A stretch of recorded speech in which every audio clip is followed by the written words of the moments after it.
What is war to you? I was born in a war.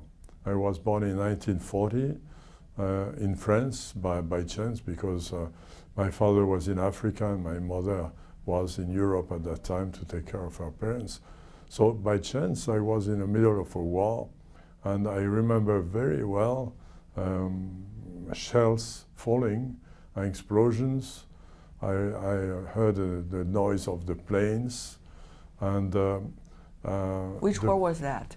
it was in the south of France when the Canadian and American army bombed the south of France in order to eliminate all the German.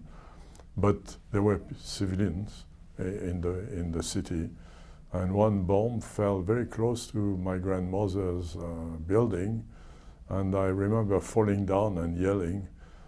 And then I remember after the war, immediately after having suffered from hunger, I remember the first time I ate white bread, and it was given by the Americans. It was probably made with some sort of artificial flour, because it's so white, but it was so good. And I remember drinking the oil from a preserved box of sardines.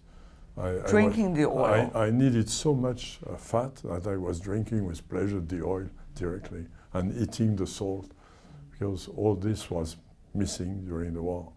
So each time there is a war somewhere, I think of the children who are suffering from hunger and the bombs falling and yelling, and I connect with this memory. What was it like for you as a writer to look back at your own life and relate it to those that you're trying to create?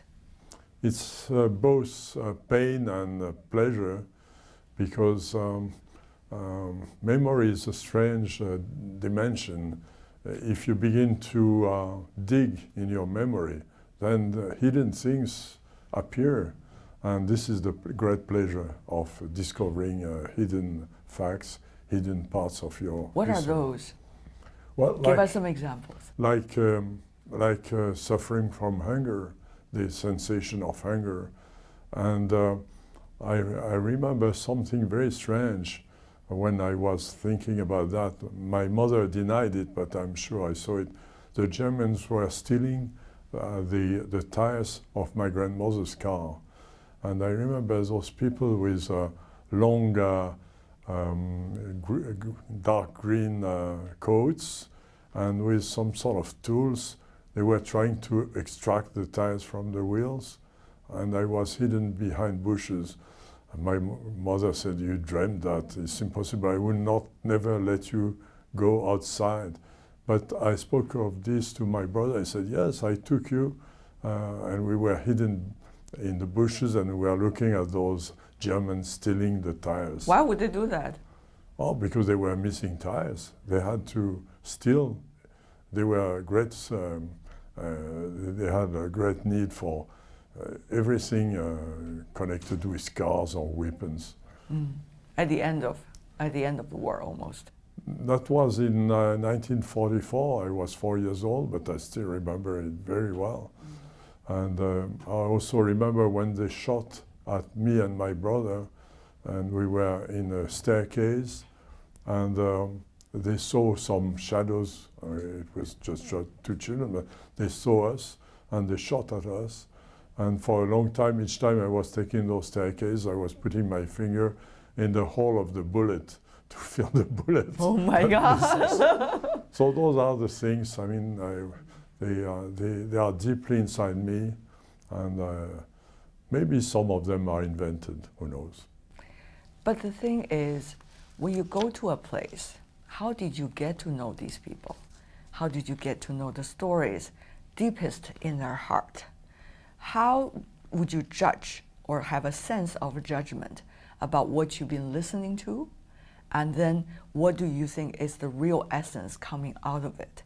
These all requires a lot of correlations of information, understanding of the culture, getting to know the people. So I'm sure as a writer and as a nomad, quote unquote, of the world, you probably have your shortcut, have you? The shortcut is what we are doing now, is speaking with the people. So by by the conversation and by and listening to the people. Then it, of course, in China, the language is a barrier for me, so I'm trying to learn Chinese in order to be... How often do you listen? How often do you ask questions? Well, quite often, in fact.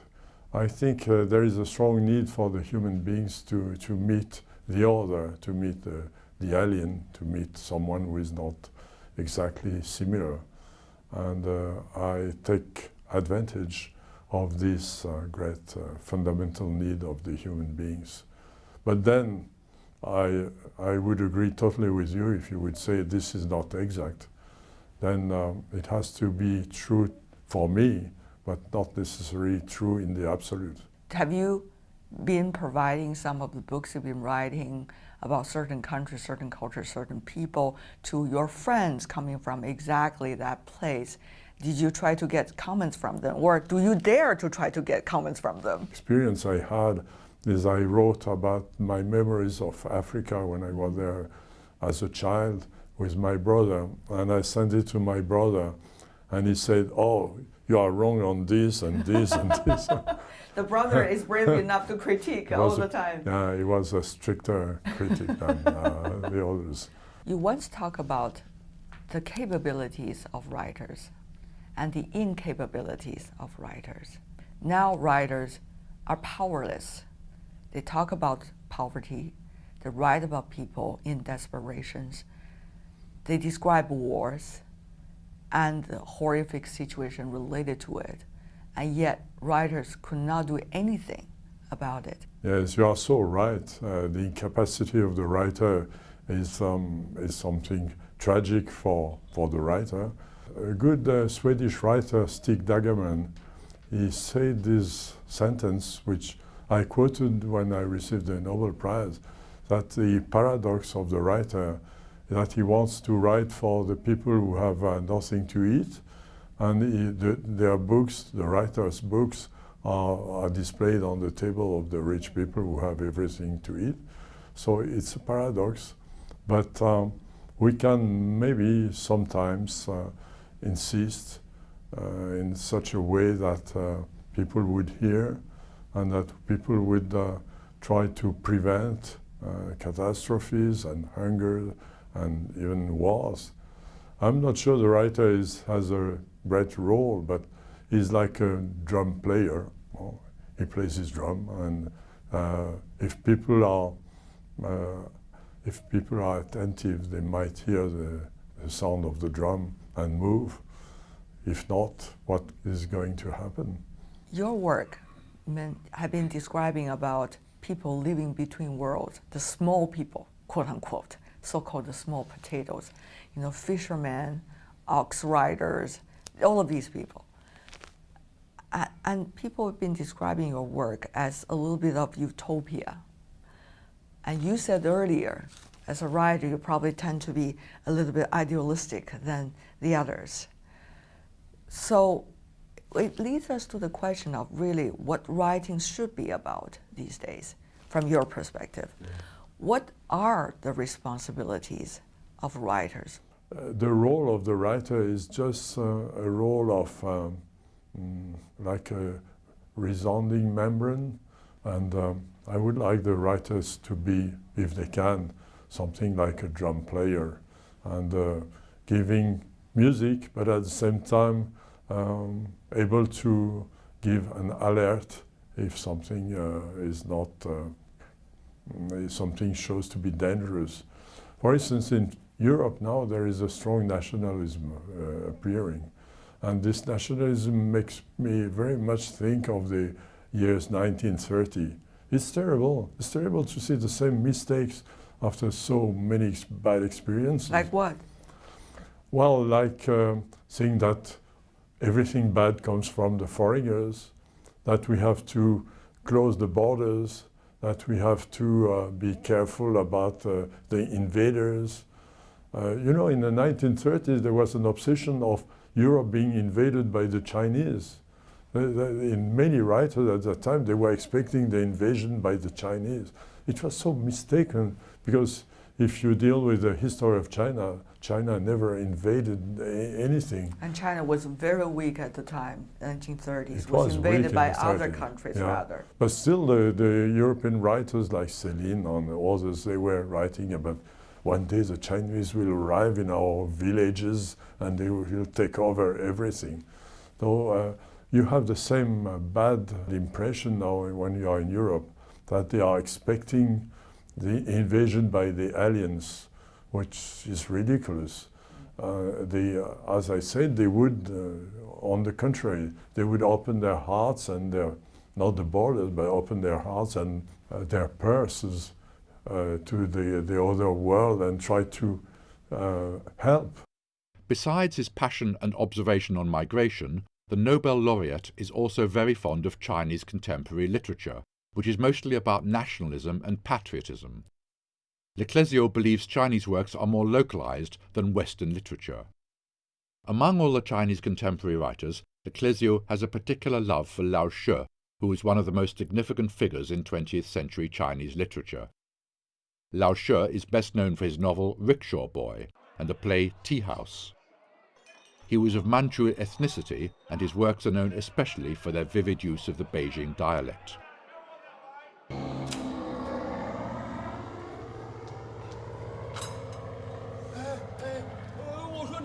Lao She's work, Ce She Tong Tang, directly translated into 4 generations under one roof, is a novel describing the life of the Chinese people during the Japanese occupation. The novel introduced Le Clézio to Chinese life during the Second World War. I enjoy very much this novel, 4 generations under the same roof, because you have the feeling that you see China living in front of your eyes. The Hutong, where so many people live together and they quarrel, they make fun, they quarrel, they have all sort of personal conflicts, and they resolve that with humor all the time. He was very fond of Dickens, of Charles Dickens, and I think he took the best part of Dickens. We have concerns on both sides. One is, should we remain with this current culture, and is it fair? The other is, are we going to lose our culture, and is that fair? What can we do? So what do you think about this dilemma? And what do you think about your own perspective? I belong to a disappearing society myself, the society of the colonial Europeans in Mauritius. I belong to a lost tribe. I know that after me and my brother and a few, nothing will remain of that. So I connect on that nostalgia. But to me, Chinese literature is, how to say that? I have the feeling it's the great monument of China. The monument of China is not the Great Wall, it's not the Forbidden City, it's the literature. How come? It's an invisible monument. You don't see the limits of that monument. It's not physical, it's mental. And so as it is mental, it will last long and long time, because monuments decay, but literature does not decay. And when you think of the story, extraordinary story of the Chinese literature from the beginnings to nowadays, from I would say, the great poets of the Tang dynasty, the Song dynasty, to the present books, which are more like detective stories in some ways, then it's a complete monument with all the hues and all the details of a miraculous building. So this is going to last much longer than anything, and I think the Chinese cannot bear the disappearance of that monument, because the young people have to read. They cannot miss that part of themselves. And it's a good, one of the good things of my lecturing in China is I see that the young people in their 20s, they are very fond of the Tang poems, and they can discuss for hours on it. And it's encouraging, isn't it? Yeah, very much, very much. I would say that Chinese literature is much more alive than I would say, French literature. But others also been comparing Chinese contemporary literature to, let's just say, literature from your country and others. We find, as some suggest, a concentration of interest in local cultures, but not necessarily, as they see it, worldly interests. Does that have much to do with China's history over the past 200 years, or does it have to do with the nature of a literature, which is like China? I think China is a continent, so those local civilization, cultures, as they also say, yeah. Those local cultures contribute to worldly culture. If you take China as a great part of the world with all those different languages and creeds and traditions. If you compare with Europe, in Europe each country is speaking for itself, and France, for instance, is unicultural. It deals only with the French culture and the French language, but in China you take a banknote and you see it's written in different languages on the banknote everyone is using. So to me it means that China is in advance for the relation between cultures. It has a good experience of dealing with others. Thank you so much, Thank you, Mr. Le madam. Clézio, for coming over to our program. It's a great pleasure talking to you. All the best. It was a great pleasure for me. Thank you very much. Thank you.